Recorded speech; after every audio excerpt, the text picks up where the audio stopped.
नमस्कार दोस्तों। बीते कुछ दिनों दिल्ली और उत्तर भारत के एयर स्पेस में एक बहुत बड़ा संकट आया है और पूरी इंटरनेशनल फ्लाइट सडनली रद्द कर दी गई है और पूरी एविएशन इंडस्ट्री हाई अलर्ट पर आ गई है। यह खतरा कहीं और से नहीं बल्कि 4500 किलोमीटर दूर अफ्रीका कॉन्टिनेंट के एक छोटे से देश इथोपिया से आया है, जहां पर हाईली गुब्बी वोल्केनो फटने से पूरे आसमान पर राख का गुब्बार फैल गया।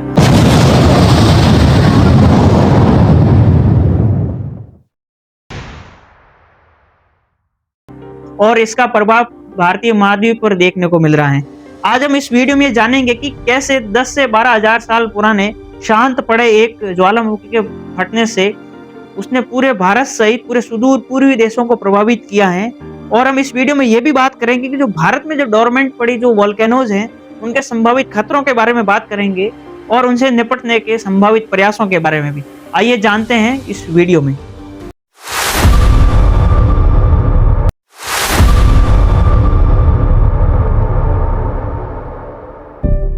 IMD इंडियन मेट्रोलॉजिकल डिपार्टमेंट के फोरकास्ट मॉड्यूल्स ने संकेत दिया है कि इथोपिया में फटी ज्वालामुखी के राख का असर पूरे उत्तर भारत, गुजरात, दिल्ली एनसीआर, राजस्थान, पंजाब, हरियाणा के एयर स्पेस में दिखाई पड़ रहा है। यह ज्वालामुखी सामान्यतः धूल कणों से कहीं ज्यादा घातक होती है। इसमें सिलिका यानी कि कांच के कण, चट्टानों के सूक्ष्म कण और सल्फर डाइऑक्साइड जैसी चीजें शामिल होती है।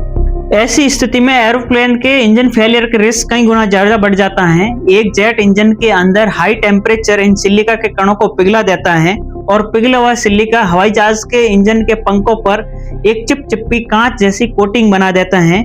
ऐसी स्थिति में इंजन के एयर फ्लो प्रभावित होता है और इंजन फेलियर के रिस्क कई गुना बढ़ जाता है। इस वजह से भारत और यूरोप समेत कई देशों की इंटरनेशनल फ्लाइट्स को रद्द कर दिया गया है। इथोपिया की घटना भारत के लिए एक बहुत ही महत्वपूर्ण भूवैज्ञानिक सबक है, क्योंकि लगभग 12,000 साल पुराना शांत पड़ा ज्वालामुखी अगर फट सकता है, ऐसे में भारत के जो डोरमेंट वोल्केनो क्षेत्रों का साइंटिफिक इंस्पेक्शन होना बहुत जरूरी है। भारत के जो नॉरकंडम आइलैंड जैसे डोरमेंट वोल्केनोज मौजूद हैं, इसके अलावा दक्कन ट्रैप में हुए विशाल प्राचीन वोल्केनोज का भी अध्ययन करना महत्वपूर्ण है। ऐसा इसलिए क्योंकि अगर भविष्य में इथोपिया की तरह यदि भारत में भी अगर कोई डोरमेंट वोल्केनोज अगर अचानक सक्रिय होता है तो इससे न केवल स्थानीय जानमाल का ही नुकसान होगा बल्कि हमारी जो समुद्री और हवाई सेफ्टी को भी बहुत बड़ा खतरा हो सकता है।